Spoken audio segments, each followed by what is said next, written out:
So this is a continuation.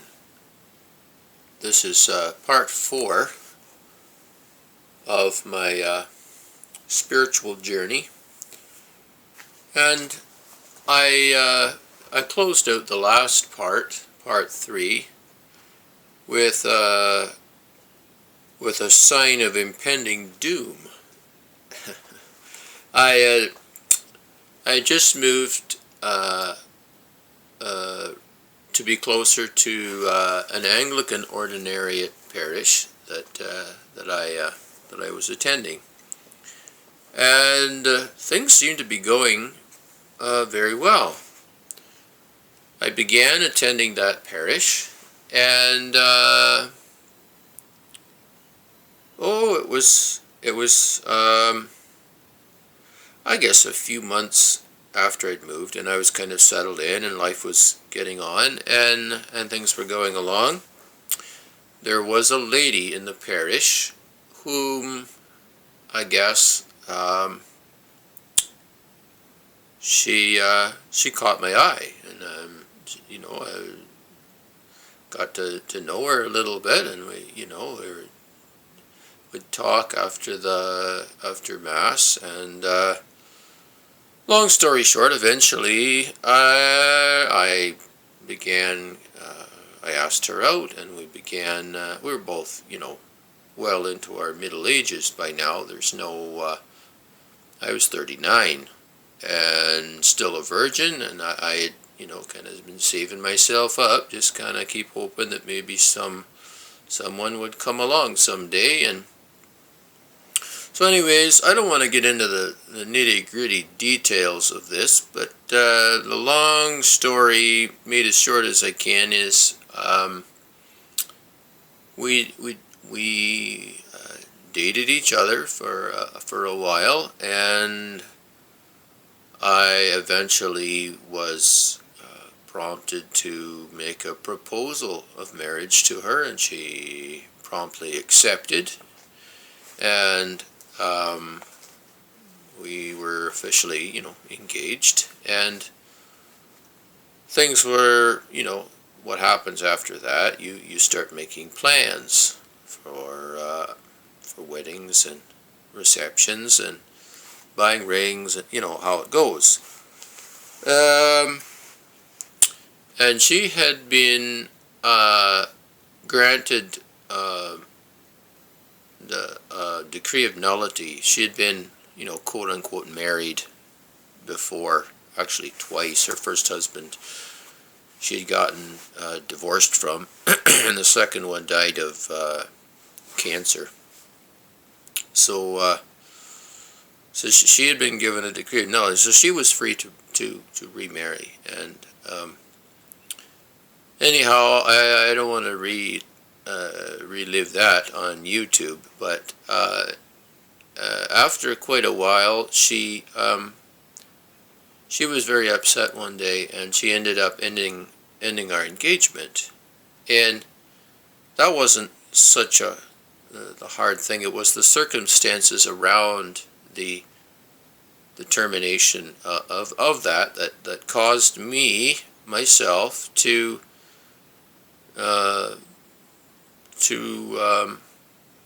fall into a sort of despair.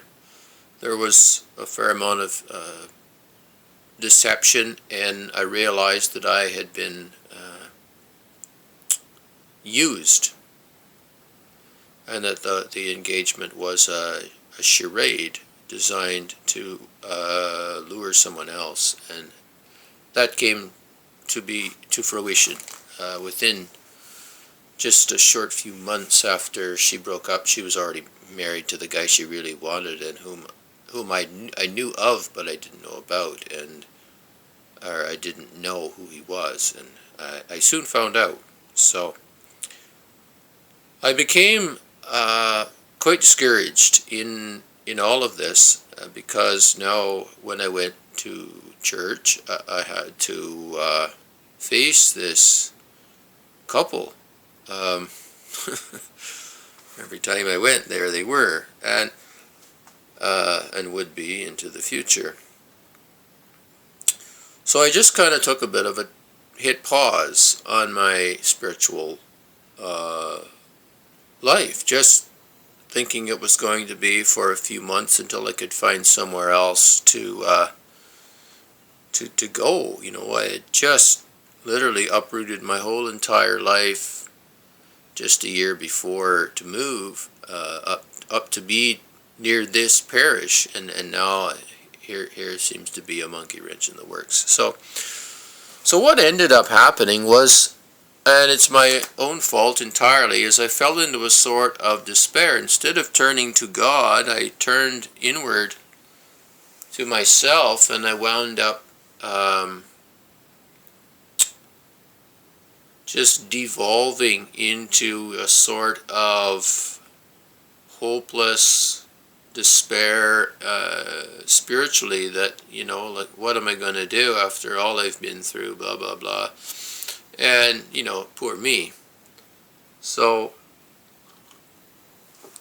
at the end of a few months, I had sort of dropped right out of going to church. I was still praying and still intending to return to church.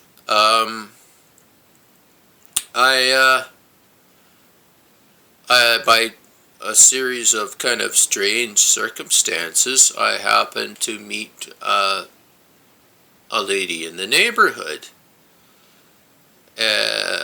Not a Christian, but it seemed at the time a very pleasant,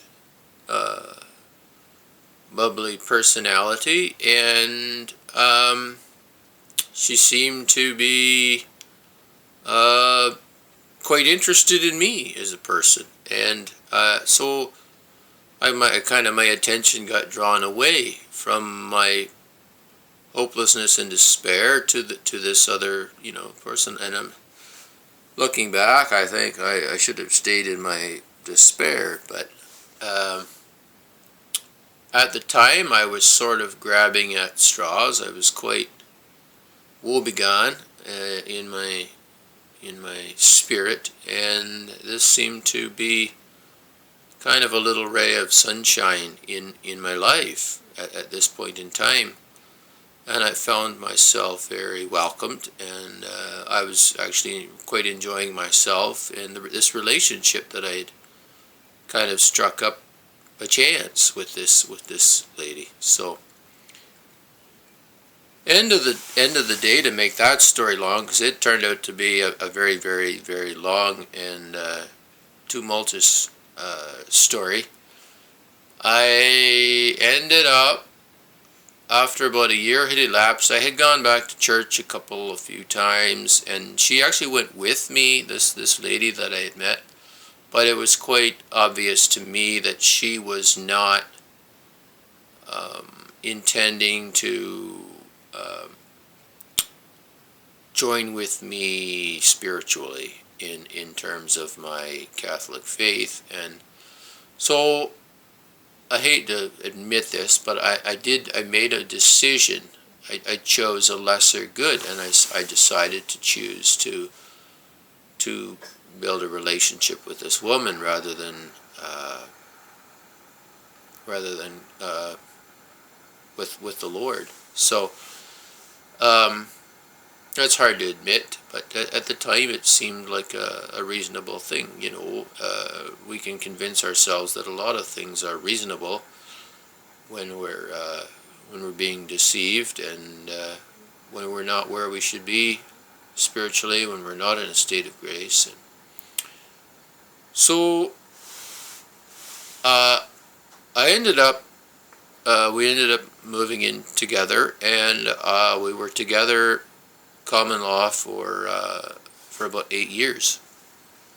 And in that time, I was not attending church. I was not really praying. I prayed a little bit, but it was pretty sporadic and half-hearted, and I'm sure that it was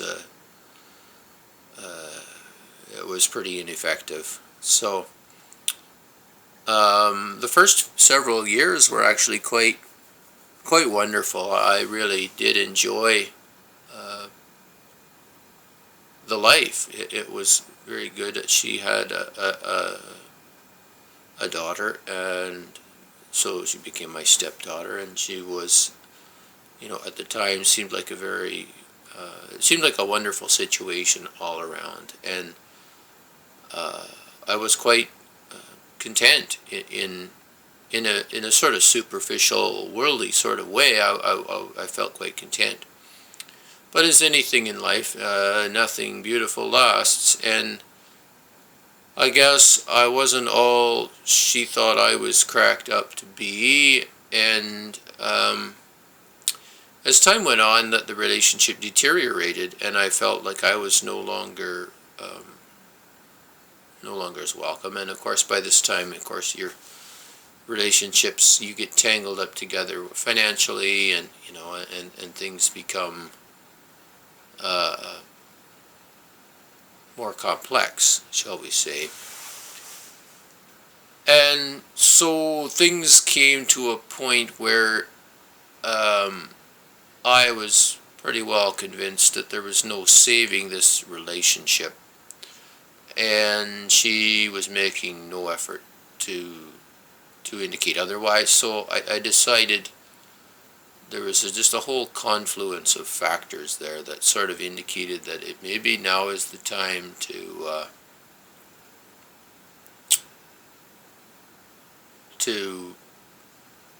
address this, and sort of just, let the chips fall where they may, sort of thing. So ended up, we decided to end the relationship. We went through a separation process, and I was basically, I just had to walk away. I couldn't afford, a lawyer to clobber the other party over the head, and so I essentially just had to walk away and take what I could of the rest of my life, and my belongings, and my horses, and my equipment, and I just grabbed my stuff and walked away. And I actually had no place to live in the short term, so I was able to temporarily borrow a camper and live in a camper, and then a very good neighbor was able to offer me a place to build a small residence where I'm living now. And another wonderful neighbor offered me the rental of her farm, and with a barn and a shop and fields, and so that was wonderful, and I count that all to the providence of God. So, anyways, there I was, back on my own, obviously no longer a virgin, and and quite worn out, and 10 years older, and basically starting my life over from scratch. So maybe that was the best place for me to be, because then I'm like, okay, I've got to get things straightened out, not just financially, not just logistically, practical day to day. I need to sort my life out spiritually, because this is not good. If I were to die today, I know exactly where I'd be going. So I began kind of like the prodigal son in the scriptures, just kind of calling out to God, and I had to find my rosary, and I had to find my get my books together, and get my head straightened around, and try to put Humpty Dumpty back together of some kind of a prayer life, because I thought, well, that's the place to start, is just call on God, and then see what happens from there. And so I did that, and the parish that I had been going to, that I moved for, had actually closed. The priest had retired, and the building, they couldn't find another priest for the ordinariate in that parish, and the building was in rough shape, and they were a very small group, so they actually had it closed, so it was no longer a viable option for me.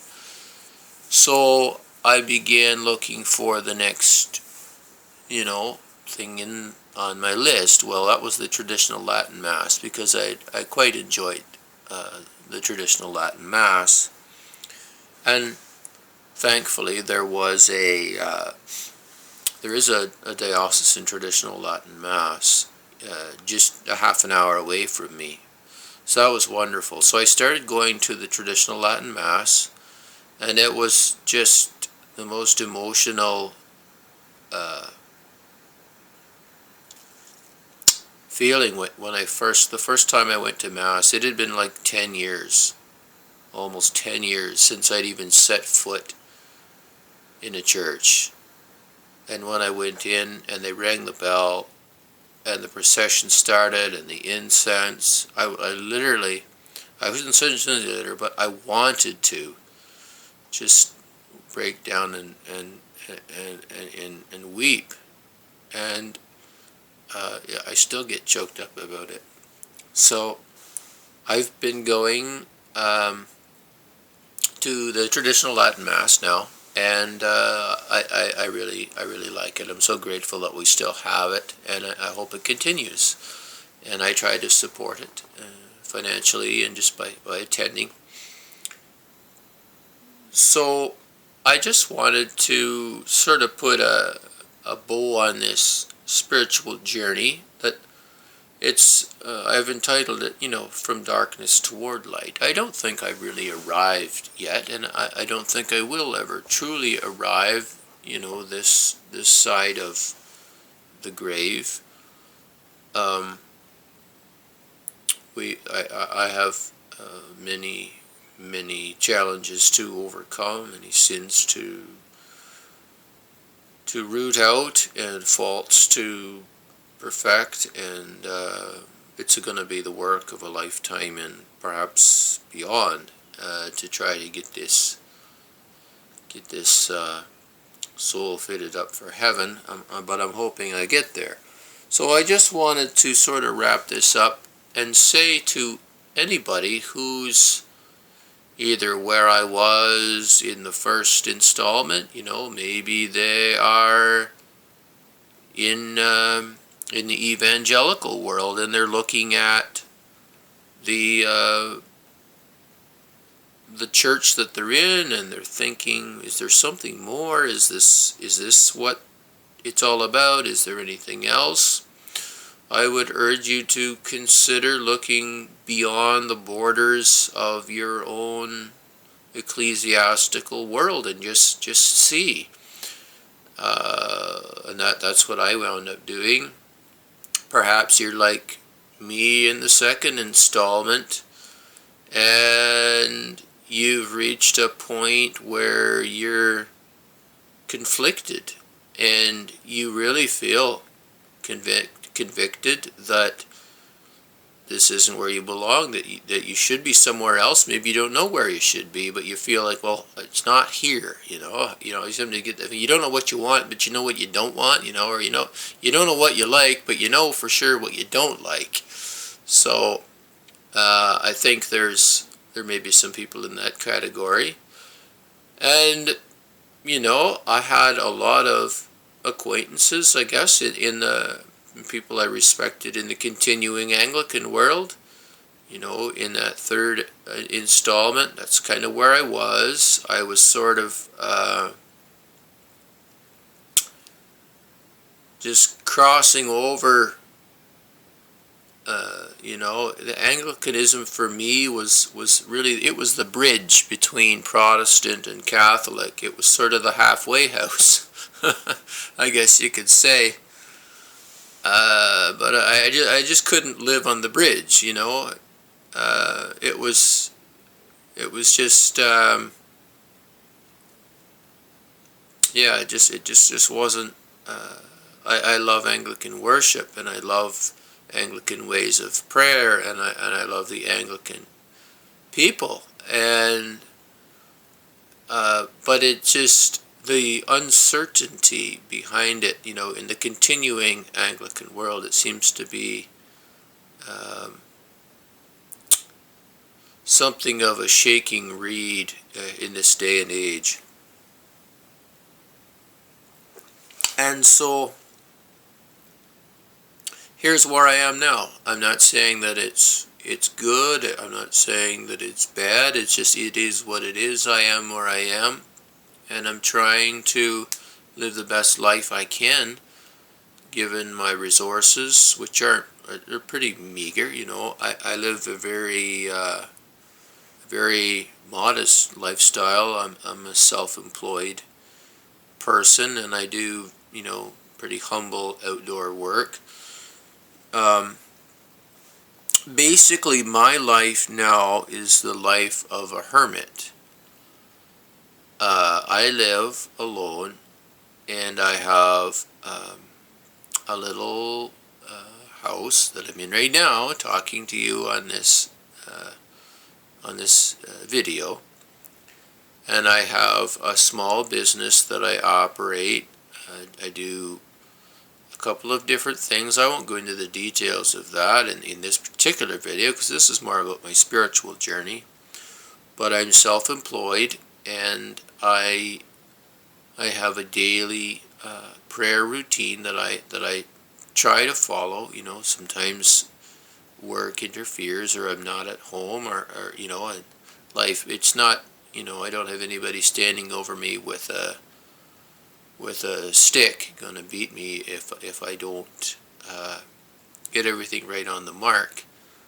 But basically, I live like a hermit, and I find it quite peaceful, quite enjoyable. And there's sort of like a little motto that I've adopted, and I'll give it to you in Latin and then the English translation. Now my Latin is bad. I